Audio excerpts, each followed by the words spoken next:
meron rin yung ang gusto, pwede bang pumirma na lang kami? Hindi ho kayo pwedeng pumirma kasi ang ang ruling ng Supreme Court, kailangan kayong bumoto no, sa plenaryo. So, hindi, yung iba kasi madaling pumirma eh. Kasi nakapirma ako pero hindi ako boboto. So, pag binangga mo yung record, hindi mo makikita. Ang consistent, may 55. Ang consistent, may 55 sure na bumoboto sa Committee on Justice.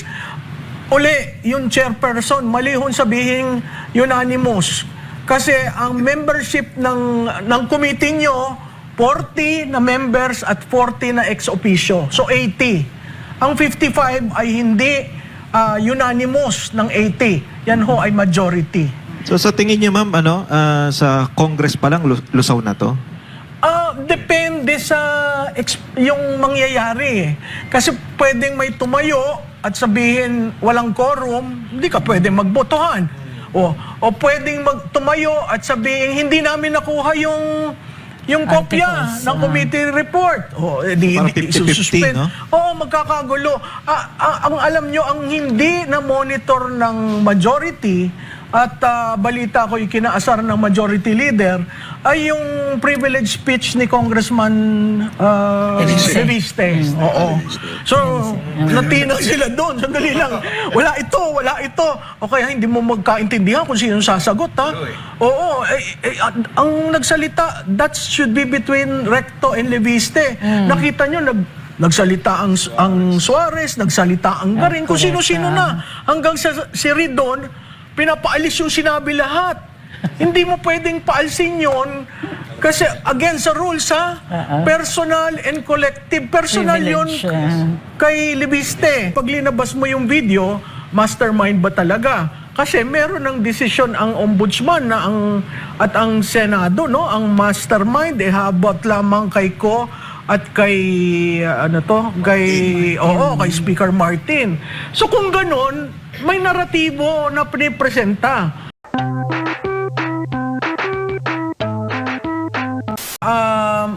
Siguro ang mahalaga sa akin sa punto ng taong bayan, maraming drama nangyayari, pero hindi natin nakikita yung video na 90 minutes. Ang akin, ipalabas niyo yung video and let the people judge kung talagang totoo. Kasi walang nakakakita ng 90 minutes video and until lumabas yun, kasi kung titingnan mo, ano ba yung environment nung lumabas ito? Yung environment na yan, patungo tayo sa pagboto sa impeachment sa House. Sa politika, parating pag may lumalabas, timing. No? May tinatimingan, may event na napakahalaga, o may event silang gustong iligaw ang taong bayan para nakafocus sila dito habang ito ay natutuloy. So, kung ito ay konektado sa impeachment, ilabas niyo yung video. Kasi pag linabas mo yung video, mastermind ba talaga? Kasi meron ng desisyon ang ombudsman na at ang Senado, no? Ang mastermind, habot lamang kay Ko at kay kay Speaker Martin. So kung ganon, may naratibo na pinipresenta. Biglang pumutok ito. So, again, in politics, timing is very important. When something happens, talagang sinet up yun. Itong nangyari kay Franco, anong sa tingin ninyo ang gustong ma-achieve nung pangyayari na to? For or against the impeachment or for or against Romualdez? Well, dalawang bagay yan. Pwedeng for or against the impeachment kung magsasalita si Speaker Martin Romualdez, no? Kung kunyari dadating siya sa Lunes at boboto na ayoko ma-impeach ang Vice Presidente, that would be a vote that would probably rock the House of Representatives, no? Kung hindi siya dadating at he will allow the process, lakas NUCD pa rin siya at lakas ang bulto nung kinukunan ng boto, parang he will allow the existing narrative defined by Malacanang to go on. So, makikita natin na may labanan na nangyayari diyan. Kaya nga ako, ayokong husgahan si Franco, ayokong magsalita tungkol sa kanya. Ang pakiusap ko lamang, ilabas niya yung video. Paano kung hindi niya ilabas? may problema tayo doon. Kasi supposedly may problema rin tayo kasi naniniwala tayo sa nangyayari eh. Yung taong bayan ang liniligaw, no? May problema siya kasi ang claim niya may video, no? Ang problema ng taong bayan, paniniwalaan ko ba siya? At meron ba talagang 300 million? Kasi lahat 'yan will fall if the video is shown. And let the public judge. Kasi ang dami na nating alam. Pwede na nga tayong gumawa ng sarili nating video eh. Sandali, pero matagal na po kayo sa politika eh. Possible ba ang 300 million? Na extortion? Oo.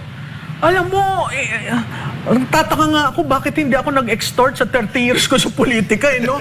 Mayaman na siguro ako. 300 million ba naman? 300 million, oo.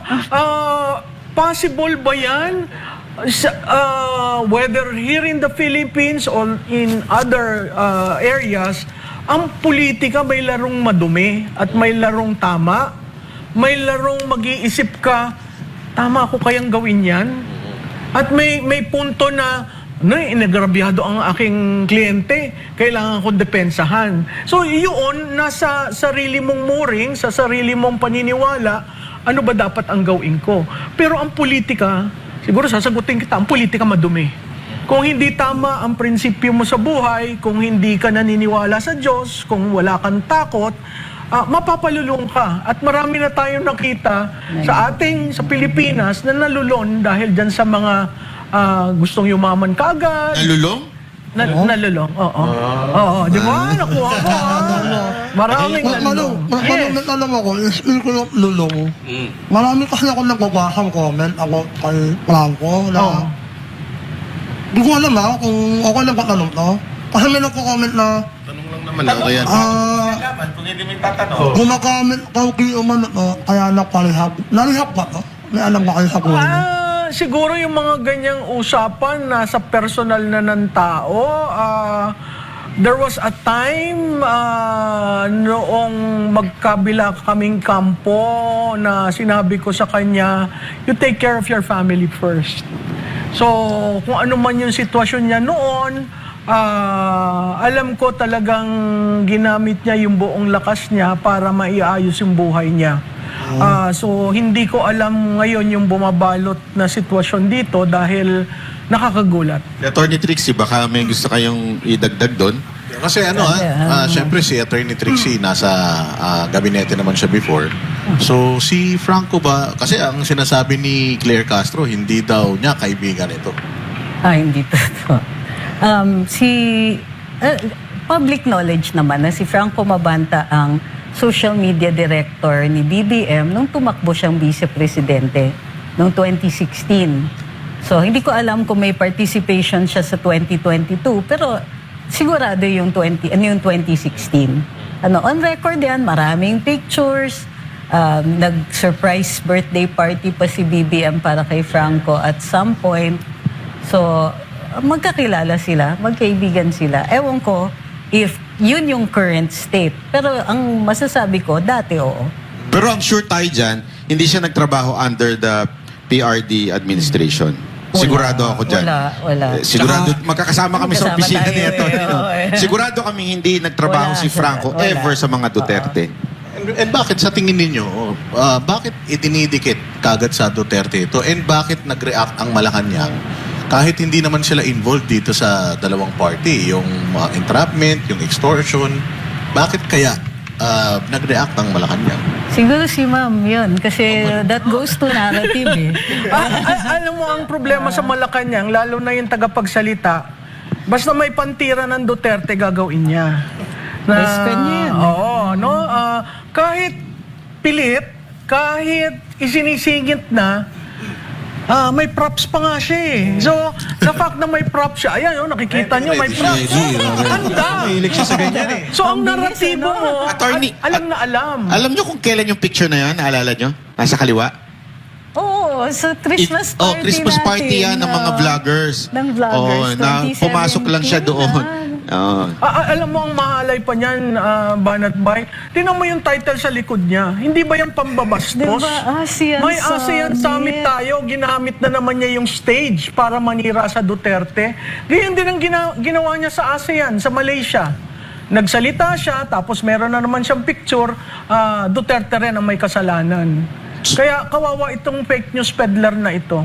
So Pamalo, may ano ba na, kasi 'di ba alam naman natin si Attorney Claire Castro is tigapag-ano ng Malacanang, tagapagsalita.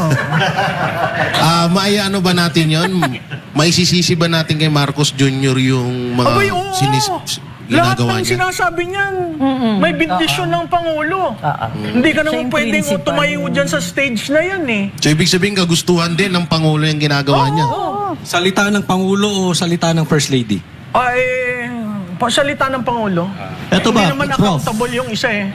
Prof, ito ba ay, itong ginagawa ni Claire ba, sa tingin ba nila nakakabuti ito diyan sa Hindi. sa popularity nila? Bakit nila ginagawa ito? Alam mo, alam naman nilang mali eh. Oh. On record ako na may study kaming ginawa na sa bawat bukas ng kanyang bibig, bumababa yung tiwala ng Pangulo. Yun. Pero ayaw nilang i-accept yung correlation study na yon kasi sinasabi nila may katungkulan daw. Hindi katungkulan ng press Palace officer. press officer, Oo. Na mamuliti ka sa podium. Ang tungkulan niya is to inform the public of the activities of the president, the projects, the programs, the policies, never to hit. Then you go out of the podium if you want to hit and be the propagandist of this administration. Out of the box ka. Out of the flag, no, out of the seal. Kasi ang institusyon ng presidente ang ginigiba mo sa tuwi ka nagsasalita ng ganyan. Attorney Trixie, nung panahon mo ba, nautusan ka ba na birahin ng Duterte? Standards na lang. So standards hindi na lang. naman, Panahon hindi. nila. Walang ano. Actually, minimal lang yung direktiba ni Pangulo sa akin noon is, ang trabaho ko, hiniwalay, hindi ako spokesperson, pero tagapagsalita ako para sa gobyerno. Sino nagdidirekta muna sa'yo para malinaw tayo? Si Pangulo. Si Pangulong... Pero limited yon. So kung kunwari, hindi kami nagkita, pero may katanungan tungkol sa ano yung direktiba niya, ano yung policies niya, ibig sabihin nun, dapat aral ko na lahat. So lahat ng speeches niya, binabasa ko, nakatranscribe yan, kaya yung maaga ko gumigising, 2 a.m., check ko yung news, check ko din lahat ng mga previous speeches niya.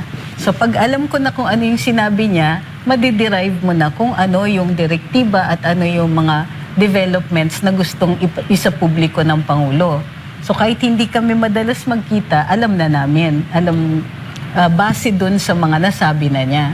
Attorney, ito lang. Gusto namin malaman sa inyo. Kasi yung definition ni Claire Castro ng nahuli, iba eh. Kayo po ba? Ano pang definition niyo dun sa nahuli? Well, kasi ang pagkakaintindi ko na sinabi, arestado. So sa Pilipinas kasi may very specific na definition ng arrest. Merong dinakip mo to bring the person to the jurisdiction of the court. Yun yung purpose ng arrest. So, pero of course, dadaan ka pa. May mga proseso pa yan bago ka umabot sa hukuman. So, meron din mga instances na halimbawa, drunk and disorderly conduct. Hinuhuli ka para hindi ka endangering yung mga tao na nakapaligid sa'yo. Tapos isusort out yun, titignan ng pulis, may krimen ba dito? Kailangan bang dalhin ito sa jurisdiction ng hukuman? O yung purpose is matigil lang yung disorderly conduct. So, pwede rin ganun. So, pwedeng malawak. Depende din kung ano yung purpose. Ano ba yung sinabi ng Pangulo? Abogado ba ang Pangulo? Legal ba yung definition ng sinabi niya? Ano ba yung translation? English ba? Did he use the word arrest? O detain? Ang pagkaintindi ko, detain. Anong klaseng detention yon? So, pwede rin yung dinitain siya, kung mayroong problema sa kanyang mga dokumento, then, isusort out yon. Yun yung second na definition na nakita natin. So, ang word na ginamit kasi, detain. English, di ba? Detain. So, medyo hindi siya ganun ka, Prof. Malu, pakinggan natin kung ano opinion niya doon. Yung doon sa aresto. Si Presidente ang naglagay sa meta niya. Meta page. So, What is there to contradict? What is there to redefine? Alam mo alam ito ni Secretary Angeles, no? Pag ang presidente nagsalita, that is the script. Hindi mo Susuportahan mo na. kailangang i-redefine. The moment you redefine, that is damage control. Nakita naman natin sunod-sunod na araw, damage control sila hanggang sa umabot kay Secretary Remulla na sinabi niya na ako nang nagkamali, ako nang Inako na na lang. That is the burden of being a spokes of the president. Correct. You just Actually, have to take the cudgels for the president. Wala But kang not choice. do damage control. Kasi nakakatawa eh. Hanggang sa umabot kay Secretary Lazaro, no, sinabi niya, oh, I do not know. I was not a part of the discussion. And when she is the first person that should be notified. And then, nagpalabas sa Malacanang, the president calling the ambassador of France, the ambassador of Czech Republic. Really, do you have to do that? Just to support your narrative? Ikaw ang naglabas, ikaw ang nag-post, ikaw ang kumuha sa sarili mo. Acceptable po ba yung reason nila na may sarili kasing policy ang Czech Republic, kaya hindi na sila po pwedeng magkomento after nung napahiya sila dun sa about sa Oo, nahuli? at saka alam mo, ang napakaganda doon, renespeto, si Presidente, hindi niya renespeto on sovereignty ng Pilipinas kay Presidente Duterte. Pero ang France, hindi naman citizen si congressman ko ng France eh. Pero took the cudgels. Kasi nga, may issue tungkol sa political asylum. No? Kahit si Czech Republic, wala naman tayong extradition. Yun ang kailangan i-establish. Wala tayong extradition. Bakit ba ang sinasabi ng Malacanang, hindi, kailangan yung ibalik sa amin. Why? Kasi nasanay tayo sa red notice. Sinabi ni Attorney Claire na binagbigay daw ng information ang France na nag-apply ng asylum si Saldico. O pwede ba mag-disclose ang France regarding sa asylum ng isang tao na tumatakbo nga doon sa bansa? Kasi na tinatakbo apparently, ang port of entry ni congressman ko, it was France. So kung nagre-request ka ng asylum, parang si Secretary Roque. Kaya siya Austria. pumunta sa Austria eh. Kasi ang pasok niya sa EU, Austria. I mean, had they checked with Secretary Lazaro, these things would have been easier dealt with. Not go into damage control. The moment you do damage control, there's something wrong with the statement of the president. Speaking of arrest, Attorney Trixie, kasi may isa na naman ding isang arrest na mukhang sumablay. Yung arrest ni Sir Jason na biglang hindi pala siya available. Ano yung, sabihin, ito ba yung pangkaraniwan na nagkakamali ang korte sa non-bailable? Imposible eh, kasi ang right is to bail. May karapatan to bail. May exception lang pagdating sa capital punishment. So, ibig sabihin, kung hindi capital punishment yung crime, presumed na may bail. So, kahit ano pang nakasulat dun sa warrant of arrest, bailable dapat yon kasi nasa batas. So, maiiral ang batas. So acceptable ba yung dahilan ng court na nagkamali daw sa system ng PNP? Yun ang dahilan nila eh. Nagkamali daw sa system, kaya biglang lumabas na non-bailable yung Hindi, ang tanong is, nagkaroon ba ng effect yung pagkakamali na yon? So, nung dinitain siya, with the understanding ba na hindi siya pwedeng magpa-process ng bail niya? So, kung naantala yung kanyang bail dahil dun sa pagkakamali na yon, may mananagot dapat. Meron kasi may court during the weekends eh. Di ba Oo, meron ng merong bail on court? duty. May on duty. na So, judge, hindi siya nakapag-bail dahil nga he has to ask yung court na nag-issue ng warrant na bakit non-bail to? No bail tong in-issue nyo sa akin. So, parang ang dating, gusto lang siyang patagalin doon at antayin niya magbukas yung court na nag-issue. Kasi may court naman na open na eh during the weekend, di ba? Papasok Holiday na yun dyan. eh. Papasok Yung na May 1 dyan. holiday. Yung bakit, before a holiday siya inaresto. Yun ang malicious.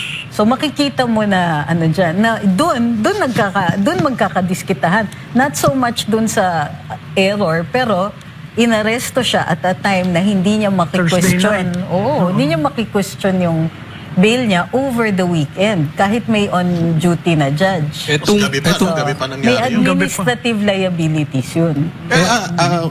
Ma'am Malu, do you think ito ay parang merong pinapahiwatig sa mga Oo, bumabatikos? definitely. May pinapahiwatig doon sa mga nagsasalita, nag-iisip na katulad ni Jason sa may pinapahiwatig na hindi ka basta-basta pwede maglabas ng dokumento kahit alam nating batikang journalist si Jason sa at pangatlo, yung arestuhin ka ng gabi na the following day is a holiday. Talagang Long weekend. pinapakita, talagang pinapakita yung intent nila na kung gaganyan ka, ito yung gagawin namin sa'yo. Ito, attorney. Alam ni Attorney Matibag, mali yung non-bailable doon. Ano ba dapat reaction? Sundin mo abogado siya, kahit mali? O ipapatupad mo? O alam mo nang mali, gagawin mo pa rin? Anong sinadya dapat nila? reaction? O sinadya. Tingin ko dyan is, napagsamantalahan nila talaga yung error. So, imposibleng hindi nila alam na bailable yon. At maliwanag sa abogado na magka-typo yun. Kasi nga, hindi naman capital punishment yung pag-aaresto kay Sir J. Ano ba yan? Article 154, di ba? Violation ng Article 154, ang penalty niya 1 month and 1 day to 6 months. So talagang bailable, di siya capital punishment. So it is something that he should have known. Hindi dapat siya gumawa ng hakbang na makakaapekto sa karapatan ng tao na inaresto. So pwedeng magsampa ng kaso itong si Sir J laban dito kay Attorney Matibag o doon sa arresting or yung sa judge na nag-issue nitong maling Kung totoong naantala siya sa pag-file ng kanyang bail, then meron siyang Both. may naapektuhan na yung kanyang karapatan. Tsaka ano masasabi niyo doon, ma'am, sa nag-sorry yung judge eh? Nag-sorry yung judge sa pagkakamali daw nila. Ano pong masasabi niyo doon? Admission na nagkamali talaga sila. Ano yun, ma'am? May parusa ba siya sa nagawa niya yun? May administrative yun, oo. So, pero titignan natin, yung judge, ultimately yung judge ang may blame. Kasi kahit sabihin pa niya na yung clerk of court niya yung nagkamali, syempre siya yung pumipirma niyan eh. So kahit paano, meron siya talagang Pwede bang pananagutan. grounds for disbarment, yung mga ganitong error? Hindi ko alam kung magiging gano'n. May disciplinary action for judges. So pwedeng i-question dun sa court administrator ng Supreme Court. Ito, Ma'am Malu, natanong ko sa inyo kanina to off the cam yung Off the cam pala, bakit i-on cam mo? para malaman din ng tao. Ito naman safe naman. Oo. Bakit Hindi safe dapat. Ay, ba safe? Sige na nga. Hindi. Bakit itong mga media, di ba, galit na galit sila sa mga yung pinipigilan yung press freedom. Ito si Jason, alam naman natin nagtrabaho ito doon sa mga malalaking network. Pero hindi man lang nilang sinuportahan at kitang-kita naman nilang mali. Ano sa tingin nyo, ba't ganun yung mga ibang media? Alam mo, basta Duterte ka, galit ang mainstream media. Whether nag-explain ka ng tama o sinususugan mo yung isang pananaw na para sa mga Duterte o binabatikos mo yung anti-Duterte, klarado na yung hati sa atin sa bayan natin. May hati sa politika, may hati sa media, sa mainstream media. Kung titingnan nyo, yung frequency ng report kay Congressman Ridon mas mataas kisa sa coverage ng oral arguments sa Supreme Court. So makikita mo yung bias. Meron ring pag binilang mo yung ilang Duterte sa isang column, doon, the more Duterte you say, the more anti yung mahayagan na yon. The more Duterte you say sa isang early news, the more anti yon. So makikita mo ang mainstream media, meron namang way to check on them. Talagang hindi pabor kay Duterte. Pero you think dahil lang bias sila o because they are paid? Well, pareho na siguro yan. May isang aspeto na nabayaran, may isang aspeto na yung mga nag-aari ng media sa atin, talagang mga oligarko. At ang pangatlo, talagang ayaw nila sa Duterte. Kasi kung patas ang laban, hindi mo makikita yung kinukuyog ang ating Vice Presidente. Kaya ako sinasabing kinukuyog kasi may 32 million mandate ito. The highest in political campaign history, the highest for a Vice President. Pero sineset aside nila yung 32 million at sige ng banat. Bakit? Dahil sa 2028. Ayun. Kaya nga, Ito muna, follow up ko lang. Isundan na natin doon. Ito kasi medyo matinding tanong to. Nung panahon ng ni Sec Martin, Okay. sa PCO, tayo nun. Ay, na. Nawala yung yung pondo ng kartel sa Malacanang. Oo. Nung kayo naging secretary, nakita niyo po ba na bumalik ito? Wala nung time namin eh. Kasi unang-una, di ba turnover nag-transition from Duterte to Marcos. So, ang na-inherit ko, lahat pa rin. Same policies, same budget, same lahat from the Duterte administration. Transitioning pa.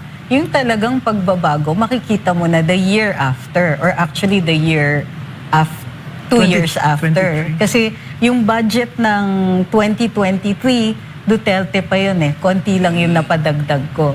So dun mo lang makikita after that, 2024. Yun, that's a Marcos budget. Kaya tingnan mo, daming nangyari noong 2024. Doon na bumait, ano? Okay. Kaya nga ito naisip lang itong ang sinasabi ng opinion ng taong bayan eh. Kung ang rate, halimbawa lang ito'y di umano totoo, yung kay Franco Mabanta ay 300 million. Paano pa kaya yung mainstream media? Diba? Loaded yan tanong mong yan, loaded yung observation mong yan. Pero sa pakiwari ko, these days, totoo yan. Nakakalungkot, pero yun ang labanan. Ang labanan ay pondo, in everything. Politika, media, basta may pondo ka, ahead ka, basta may pondo ka, taob ka. Ako nasasagot doon sa tanong mo. Kasi may alam tayo eh. Ito ang SMA na inalok eh. Totoo, nang malupit na malupit. Siyempre, ang pinuno ng SMA hindi ang babaluktot pagdating sa prinsipyo. Kaya ngayon, lahat na lang. Suspend, freeze. Kasi nga, hindi pumayag sa sobrang laking alok. Kaya duduktuhan ko yan. Balik natin kay Claire Castro. Sa PCO, ilang beses nagpalit-palit ng spokesperson. 5. Si Claire Castro lang ang tumagal. Ano ang ginagawa ni Claire Castro ngayon na sa tingin nyo hindi kayang gawin ng mga nakaraan? Sa akin, bumabanat siya. Sinasabi niya yung Duterte. Siya yung attack dog. Walang hiya, ganon. Buka-buka. Ganun. Siya yung attack Ayop, dog na parang na tumatayo sa... Alam mo yan, no? Nandyan ang Malacanang Palace, nandyan ang flag ng PCO, nandyan ang flag ng Pilipinas. That should never happen. Kasi sa White House, kahit tinitira mo, may certain demeanor at respect pa yung spokes. Ito, by default, kaya siya tumagal. Kaya niyang tirahin. Yung hinahanap yung, si Duterte daw, bastos. Wala nang bastos dito, pero may isang bastos na kayang tumira. Siya yon. So ang sabi nila po, mga professional, this is how professional work. Sa tingin niyo po ba itong ginagawa nila is professionalism? No, definitely not. It is a shame to communication experts. It's a shame for strategic comms people because she is institutionalizing lies in a presidential podium. Ayan. So, para sa inyo pong dalawa, although tinatanggi nila, no, na alam naman natin na pinupuruhan itong mga Duterte supporters or yung nagkikriticize sa kanila, was there a time na naramdaman ninyo na naharas din kayo being a critic of this administration? Oo naman. Ilan bang kaso hinaharap ko? Nagsama pa tayo sa Congress. Correct. No? So, nag-FLICOM. Ilang beses ako pabalik-balik sa NBI. So, nakakarinig ka pa ng, pinapasabi ni so-and-so official na kakasuhan ka daw, padidisbar ka daw, ano daw. Huwag na natin banggitin. Kasi hindi pa tapos yung Native naman kaso. to eh. Hindi naman to live. Si Prof. Ako na bigyan ako ng letter of audit, personal at letter of audit sa kumpanya ko. So meron pala talaga. Meron pala talaga. Yung pagtawag sa akin sa doon sa committee, kinoconsider ko yung insulto sa karir ko dahil number 1 ako doon sa listahan. Tinawagan ako ng kaibigan ko sa isang major broadsheet on a weekend. Sinabi sa akin na, Malu, number 1 ka doon sa listahan ng 40, I think. Sabi ko, bakit ako naging number 1? Paano ako naging number 1? So naalala ko yung araw na yon. Meron akong isang kaibigan, alam ito ni Trixie, na tinawagan ako na wag na daw akong umattend. Sabi ko, ba't hindi ako a-attend? A-attend ako doon. Ano ang akala nila? Natatakot ako sa kanila. Sa tingin ko, alam nila ang record ko sa politika. Kaya, hindi siguro ganong kadiin sa akin. May nagsabi sa aking dating, umalis na National Security Head na mahirap mong isama si Malu dyan kasi trabaho niya yan. Hindi naman ako na may personal, nagpupunto lang naman ako. So sa akin, kahit yung mga kaibigan kong politiko, yung naging kliyente kong politiko, tatawag at sasabihin, Malu, baka naman pwede kang... Sabi ko, wala naman akong tinitira sa inyo. Sinasabi ko lang yung katotohanan. So dati, marami nagsasabi na DDS daw kayo. Although alam natin, Ayan hindi na naman naman po yung kayo, tanong na yan. Ako, hindi kayo paulit-ulit. sumuporta kay Pangulong Duterte. So now, marami pa rin nagsasabi, nakikita natin sa social media na DDS yan, tinatanggi lang. Pero ano pagkakaiba ng DDS sa pag-criticize ng isang malutikiya sa administrasyon ni Marcos? Alam mo, nahihiya kasi akong sabihing DDS ako kasi wala ako dun sa original. Sa 2016. Mahirap namang mag-claim na, oo, Duterte ako. First 3 years ng Duterte, tinitira ko siya sa column ko. Yes, No? Nung nakita ko ang frontline services nag-improve, nakita ko yung work ethic niya, nakita ko yung kagustuhan niyang mag-explain sa public kahit na madaling araw. Sabi ko, oh, this guy coming from Mindanao, too late to campaign but made it, may suporta ng taong bayan. Ang ayoko lang kasi, napakahirap na i-claim ko na ako'y DDS.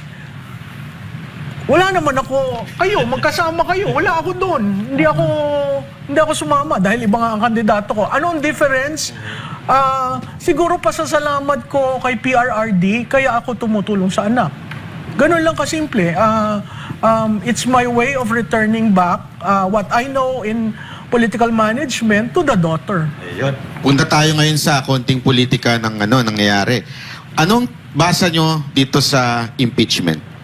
Ito kaya ay magsasucceed sa Kamara, tutuloy sa Senado, at anong sa tingin niyo magiging numero sa Senado? Attorney, kayo muna. Hindi pa ako makabilang kasi may mga kaso eh. May mga pending cases ang ilang mga boboto sa Senado. So, that's a factor. Diba, naalala nyo nung pinag-uusapan yung Senate presidency. Supposedly, may Senate coup in the bag.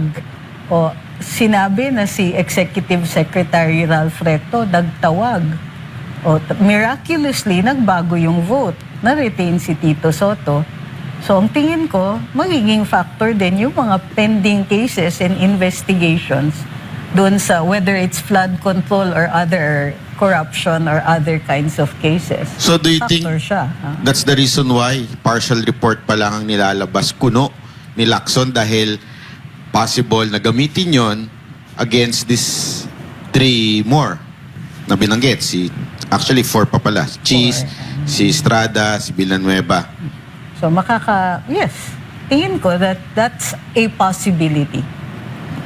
Mamalu. Sa akin, unang-una may mali doon sa paglabas ng partial report. Ngayon lamang sa history ng Senado, at ako'y nagtrabaho dyan sa institusyon na yan, na naglabas ng report na walang majority. Usually, kailangan may majority bago mo lumabas. ilabas. No? Pangalawa, so yan yung umiikot sa Senado. Pangalawa, ang kailangan na boto to convict is 16, 15 ang majority, 9 ang minority. Pero dun sa 15 na majority, sa majority merong 6, 2 end of term, 4 na re-electionist.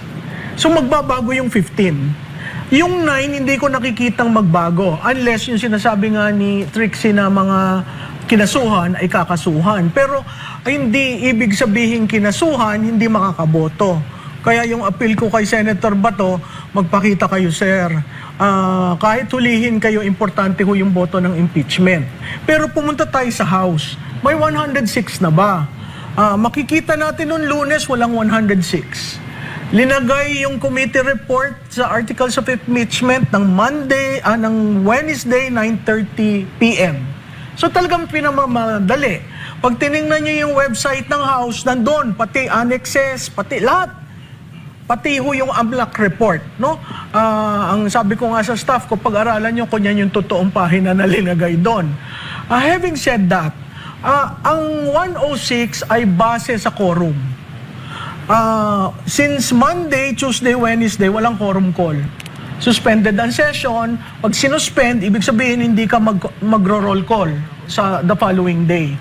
So, strategically, dapat may tumayo sa Lunes to ask for a quorum call. Ang mangyayari nun, kailangan i-establish na may 160 na quorum kasi yung 106 ay base sa quorum. Ang claim kasi ngayon may 200 na, may 215. It will even go beyond the first impeachment, no?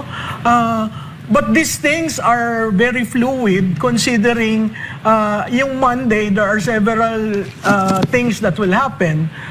There might be a big rally in the House of Representatives. There might be sickness among the members. At ang balita ko ay sila may sakit at hindi dadating. Meron rin yung ang gusto, pwede bang pumirma na lang kami? Hindi ho kayo pwedeng pumirma kasi ang ang ruling ng Supreme Court, kailangan kayong bumoto, no? Sa plenaryo. So, hindi, yung iba kasi madaling pumirma eh. Kasi nakapirma ako pero hindi ako boboto. So, pag binangga mo yung record, hindi mo makikita. Ang consistent, may 55. Ang consistent, may 55 sure na yun, na bumoboto sa Committee on Justice. Uli, yung chairperson, malihon sabihin unanimous. Kasi ang membership ng committee nyo, 40 na members at 40 na ex officio. So 80. Ang 55 ay hindi unanimous ng 80. Yan ho ay majority. So sa tingin niyo, ma'am, sa Congress pa lang lusaw na to? Depende sa yung mangyayari.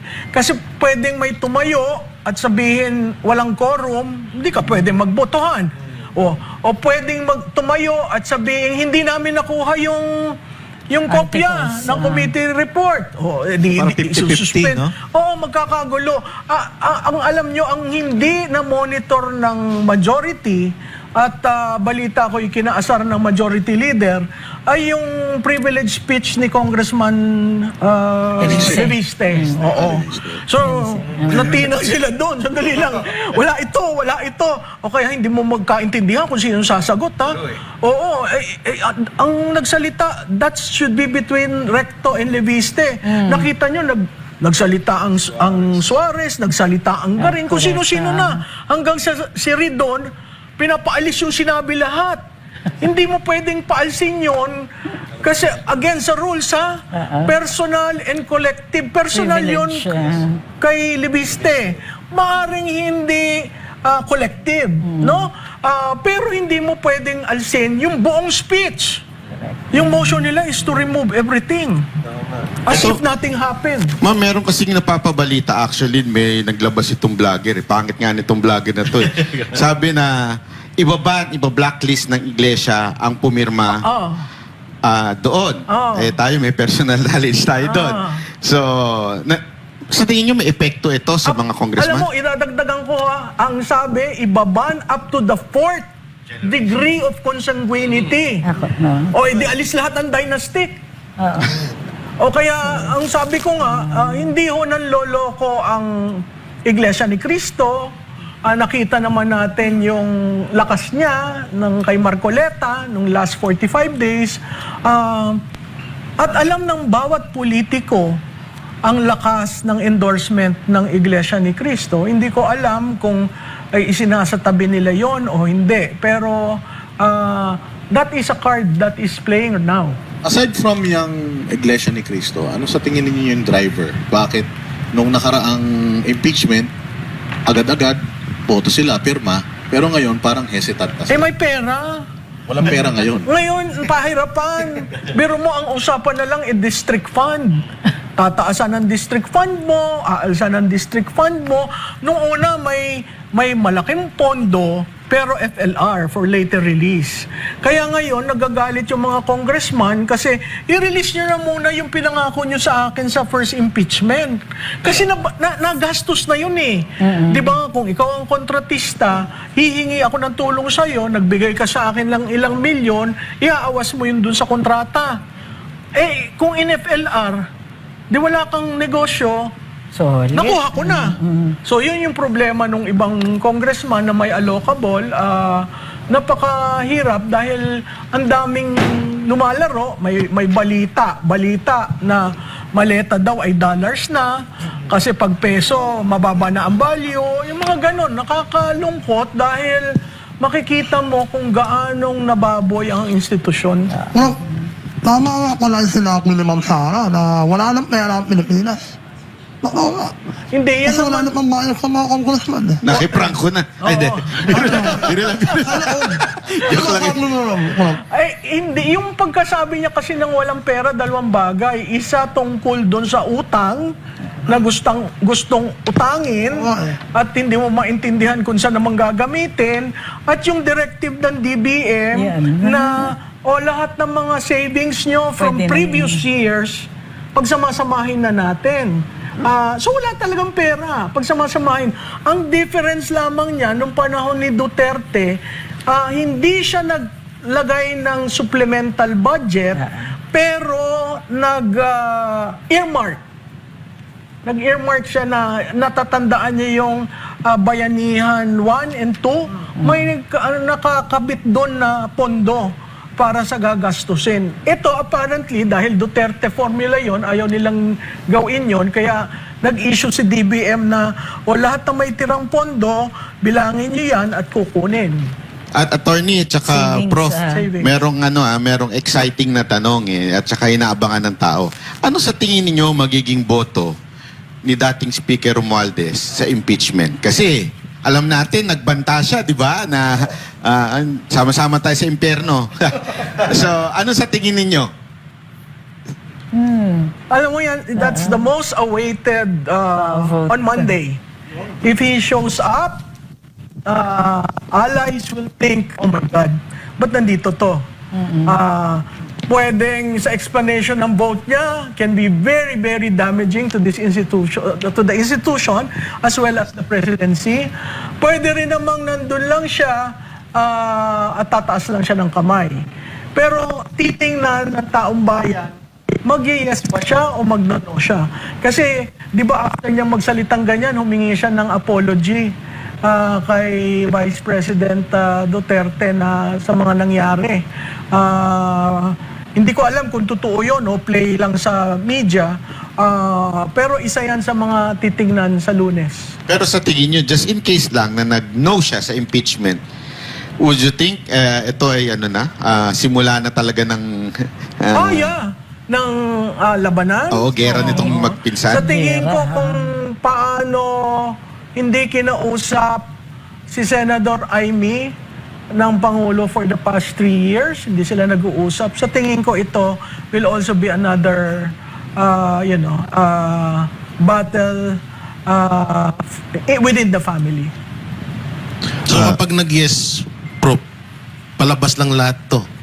Oo, yun ang alternative. Kaya critical kaya may yung mga nag-a-advise sa kanya, huwag ka na lang pumunta. May iba naman nagsasabi, pumunta ka na para pakita mo sa lakas na ikaw pa rin yung pinuno at kaya mong tulungan yung mga allies mo, or pumunta ka na to clear your name. Kaso wala na Yung lakas CMD, Oo, pero Nagkalasan na. tingnan natin kung anong mangyayari. Kasi yung sinabi ko nga kanina kay Banat Bay, dun sa Mabanta issue, bakit pumutok ngayon? Bakit ngayon na magbobotohan? Bakit may diin kay Speaker? Lahat yan sa politika, pinaplano, may talagang desisyon na gagawin, may naratibo na gustong ma-achieve. So, yun yung politika. Kaya nga sinasabi ko, ang politika never clean. Always in the murky side. So, nandun sa digital strategist, nasa political consultant, to put a line. Si Vice Presidente magaling maglagay ng linya eh. Yes, O black or white, hindi ako ko-cross dyan. Yun ang isang katangian ng leader. Kasi kung lahat shades of gray, lalabas doon, what are we in power for? We can do anything because we're in power.